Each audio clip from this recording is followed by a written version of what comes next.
ಸಮಸ್ತ ಕರುನಾಡಿನ ಗುರು ಹಿರಿಯರಿಗೆ ನಮಸ್ತೆ. ಗುರುಗಳ ಮಾರ್ಗದರ್ಶನ, ಹಿರಿಯರ ಆಶೀರ್ವಾದ, ವಿದ್ಯಾರ್ಥಿಗಳ ಬೆಂಬಲ ಸದಾ ನಮ್ಮ ಚಾನಲ್ ಮೇಲೆ ಮತ್ತು ನಮ್ಮ ಮೇಲೆ ಇರಲಿ ಅಂತ ತಿಳ್ಕೊಂಡು ಕೇಳ್ಕೊತೀನಿ. ಸೊ ಇವತ್ತಿನ ಈ ವಿಡಿಯೋದಲ್ಲಿ RPF ರಿಕ್ರೂಟ್ಮೆಂಟ್ ಆಗಿರುವಂಥದ್ದು. ಸೊ ರೈಲ್ವೆ ಪೊಲೀಸ್ ಇಲಾಖೆಯಲ್ಲಿ ನೇಮಕಾತಿಯನ್ನು ಕರೆದಿರುವಂಥದ್ದು. ಸೊ ಇದರ ಬಗ್ಗೆ ನೋಡ್ತಾ ಹೋಗೋಣ. ಸೊ ಹುದ್ದೆಗಳ ಸಂಖ್ಯೆ ಎಷ್ಟಿದಾವಪ್ಪ ಅಂದರೆ 2250 ಹುದ್ದೆಗಳಿದ್ದಾವೆ. ಸೊ ತುಂಬ ಒಂದು ಒಳ್ಳೆ ಆಫರ್ ಅಂತಲೇ ಹೇಳ್ಬೋದು. ಎಲ್ಲ ಜಾಬ್ಗಾಗಿ ಕಾಯ್ತಾ ಇರುವಂಥ ಅಭ್ಯರ್ಥಿಗಳಿಗೆ ಒಂದು ಗುಡ್ ನ್ಯೂಸ್ ಥರನೇ. ಸೊ ಅದರ ಬಗ್ಗೆ ಸಂಪೂರ್ಣ ಮಾಹಿತಿಯನ್ನು ಈ ವಿಡಿಯೋದಲ್ಲಿ ನೋಡ್ತಾ ಹೋಗೋಣ. ವಿಡಿಯೋನ ಯಾರು ಸ್ಕಿಪ್ ಮಾಡೋಕ್ಕೆ ಹೋಗಬೇಡಿ. ನೀವು ವಿಡಿಯೋನ ಸ್ಕಿಪ್ ಮಾಡೋದ್ರಿಂದ ಸಂಪೂರ್ಣ ಮಾಹಿತಿ ಅರ್ಥ ಆಗೋದಿಲ್ಲ. ಸೊ ಅವಾಗ ನೀವು ನೆಗ್ಲೆಕ್ಟ್ ಮಾಡಿ ಬಿಡ್ತೀರಾ. ಅದ ಕಾರಣಕ್ಕೂ ಒಂದು 5 ನಿಮಿಷ ಕಾಲಾವಕಾಶ ತೆಗೆದು ಸಂಪೂರ್ಣ ಮಾಹಿತಿ ನೋಡ್ಕೊಂಡಿದ್ದೆ ಆದಲ್ಲಿ. ಸೊ ಇನ್ನೊಬ್ರಿಗೆ ಕೂಡ ಸಜೆಷನ್ ಮಾಡ್ಬೋದು. ನೀವು ಅಪ್ಲಿಕೇಶನ್ ಸಲ್ಲಿಸಿ ಇಷ್ಟು ದಿನ ಓದಿದ್ದಕ್ಕೆ ಒಂದು ಪ್ರತಿಫಲವಾಗಿ ನೋಡ್ಕೋಬೋದು. ಅರ್ಜಿ ಸಲ್ಲಿಸೋ ಕೊನೆಯ ದಿನಾಂಕ 31/1/2024 ಇದೆ. ಒಟ್ಟು ತುಂಬ ಟೈಮ್ ಕೊಟ್ಟಿದ್ದಾರೆ. ಎಲ್ಲವೂ ಮಾಹಿತಿನ ನೋಡ್ತಾ ಹೋಗೋಣ ಬನ್ನಿ. ಸೊ ನೆಕ್ಸ್ಟ್ ರೈಲ್ವೆ ಪ್ರೊಟೆಕ್ಷನ್ ಏನು ಫೋರ್ಸ್ ಇದೆಯಲ್ಲ, ಅಂದರೆ ಈ ಫಾರ್ ಎಕ್ಸಾಂಪಲ್ ನೀವು ಟ್ರಾವೆಲ್ ಮಾಡ್ತಿರ್ತೀರ.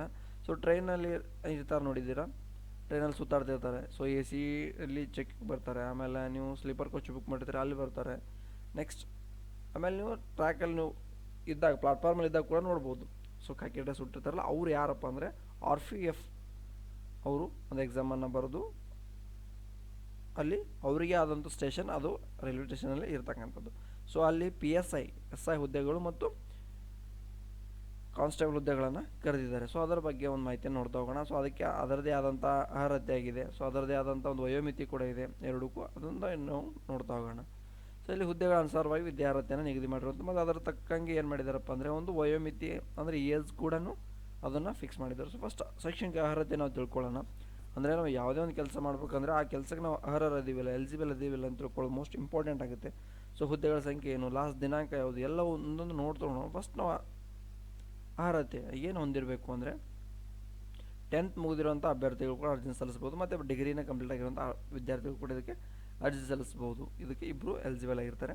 ಸೊ ವಯೋಮಿತಿ ಅಂತ ನೋಡೋದಾದರೆ ಕಾನ್ಸ್ಟೇಬಲ್ ಕನಿಷ್ಠ 18 ವರ್ಷ ಹಾಗೂ ಗರಿಷ್ಠ 25 ವರ್ಷ ಇದೆ. ಸಬ್ ಇನ್ಸ್ಪೆಕ್ಟರ್ ಸೊ SI 20 ವರ್ಷ ಕನಿಷ್ಠ ಆಗಿರಬೇಕು, ಗರಿಷ್ಠ 25 ಆಗಿರಬೇಕು ಅಂತಿದೆ. ಸೊ ಪದವಿ ಮೇಲೆ ಬರ್ತಕ್ಕಂಥ ಹುದ್ದೆ ಅದು ಸಬ್ ಇನ್ಸ್ಪೆಕ್ಟರ್ ಆಗಿರುತ್ತೆ. SLC ಮೇಲೆ ಬರ್ತಕ್ಕಂಥ ಹುದ್ದೆ ಅದು ಕಾನ್ಸ್ಟೇಬಲ್ ಆಗಿರುತ್ತೆ. ಸೊ ಇಲ್ಲಿ ಇದಕ್ಕಿಂತ ಏಜ್ ಕಂಪ್ಲೀಟ್ ಆಗಿರೋರು ಏನು ಮಾಡಬೇಕು ಅಂತ ನೋಡೋದಾದರೆ, ಸೊ ಅವರಿಗೂ ಕೂಡ ಸರ್ಕಾರ ಏನು ಮಾಡಿದೆಪ್ಪ ಅಂದರೆ ವಯೋಮಿತಿ ಸಡಿಲಿಕೆಯನ್ನು ಕೊಟ್ಟಿರುವಂಥದ್ದು. ಸೊ ಯಾರಿಗಪ್ಪ ಅಂದರೆ OBC ಅಭ್ಯರ್ಥಿಗಳಿಗೆ 3 ವರ್ಷ ಕೊಟ್ಟಿದ್ದಾರೆ. ಅಂದರೆ 25 ಅಭ್ಯರ್ಥಿಗಳು 28 ಆದರೂ ಕೂಡ ಅರ್ಜಿನ ಸಲ್ಲಿಸ್ಬೋದು. ಅದು ಯಾರು OBC ಅಭ್ಯರ್ಥಿಗಳು.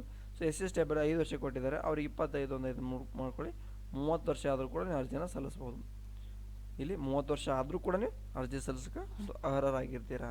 ಸೊ ನೆಕ್ಸ್ಟ್ ನೋಡೋದು ಅರ್ಜಿ ಶುಲ್ಕ. ಇದಕ್ಕೆ ಯಾವುದೇ DD ಇರೋದಿಲ್ಲ. ಸೊ ಇದೊಂದು ತುಂಬ ಉಪಯುಕ್ತ ಆಗಿರುವಂಥದ್ದು. ಸೊ ನೀವು ಮೊಬೈಲ್ ಮುಖಾಂತರ ಅರ್ಜಿ ಸಲ್ಲಿಸಿದ್ರೆ ಅದು ನಿಮಗೆ ಅದು ಕೂಡ ಕೊಡೋದತ್ತಲ್ಲ. ಸೊ ಇನ್ನು ನೆಟ್ ಸೆಂಟರ್ ಮುಖಾಂತರ ಅರ್ಜಿ ಸಲ್ಲಿಸಿದ್ರೆ ಅವ್ರಿಗೆ ತೊಗೊಳ್ಳೋಂಥ ಫೀ ಮಾತ್ರ ನೀವು ಕಟ್ಟಬೇಕಾಗುತ್ತೆ. ಮಿಕ್ಕಿದಂಥ ಅರ್ಜಿ ಶುಲ್ಕ ಇದಕ್ಕೆ ಇರೋದಿಲ್ಲ. ಇದು ಒಂದು ಬಡ ಕುಟುಂಬದ ವಿದ್ಯಾರ್ಥಿಗಳು ತುಂಬ ಉಪಯುಕ್ತ ಆಗಿರುವಂಥದ್ದು. ಸೊ ಫ್ರೀ ಇಲ್ಲ, ಅದ ಕಾರಣಕ್ಕೋಸ್ಕರ. ಸೊ ನೆಕ್ಸ್ಟ್ ಇದರ ಸಂಕ್ಷಿಪ್ತ ವಿವರ ಅಂತಲೇ ನೋಡೋದಾದರೆ ರೈಲ್ವೆ ಪ್ರೊಟೆಕ್ಷನ್ ಅನ್ನೋದಕ್ಕೆ ನೇಮಕಾತಿ ಮಾಡ್ಕೊಳ್ತಾ ಇರುವಂಥದ್ದು. ವೇತನ ಶ್ರೇಣಿ ಅದು ನಿಯಮಗಳ ಪ್ರಕಾರ ಅಂದರೆ ಇಂತಿಷ್ಟಂತ ಇರುತ್ತೆ, ಅವರು ಎಲ್ಲಿ ತಿಳಿಸ್ಕೊಟ್ಟಿಲ್ಲ. ಸೊ ನೆಕ್ಸ್ಟ್ ಹುದ್ದೆಗಳ ಸಂಖ್ಯೆ ನೋಡ್ಬೋದು. 2250 ಹುದ್ದೆಗಳಿದ್ದಾವೆ.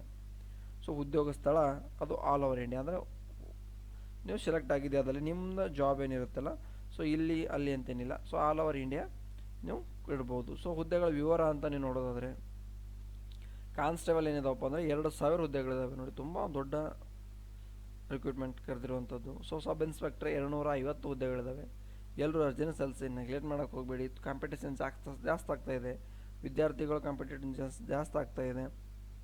ಆದ ಕಾರಣಕ್ಕೋಸ್ಕರ ಹುದ್ದೆಗಳ ಸಂಖ್ಯೆಯನ್ನು ಬರ್ತಾ ಕಡಿಮೆ ಆಗ್ತಾ ಇದ್ದಾವೆ.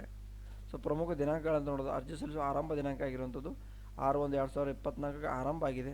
ಕೊನೆಯ ದಿನಾಂಕ ಅಂತ ನೋಡ್ಬೋದು ನೀವು 31/1/2024 ಕೊಟ್ಟಿದ್ದಾರೆ. ಅಂದರೆ ಒಟ್ಟು ಇಲ್ಲಿ 31 ಕೊಟ್ಟಿದ್ದಾರಲ್ಲ. ಸೊ ಇಲ್ಲಿ ಕೊಟ್ಟಿರುವಂಥ ಕಾಲಾವಕಾಶ ದಿನಗಳ ಸಂಖ್ಯೆ ಎಷ್ಟಂದರೆ 25 ದಿನ ಕಾಲಾವಕಾಶ ಕೊಟ್ಟಿರುವಂಥದ್ದು.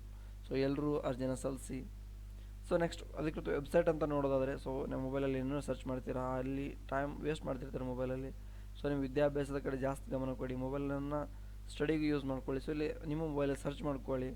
ಸೊ ಇಂಡಿಯನ್ ರೈಲ್ವೇಸ್ ಅಂತ ನೀವು ಸರ್ಚ್ ಮಾಡ್ಕೊಂಡಿದ್ದೆ, ಅದಲ್ಲಿ ಗೌರ್ಮೆಂಟ್.in ಸರ್ಚ್ ಮಾಡ್ಕೊಂಡಿದ್ದೆ ಅದಲ್ಲಿ.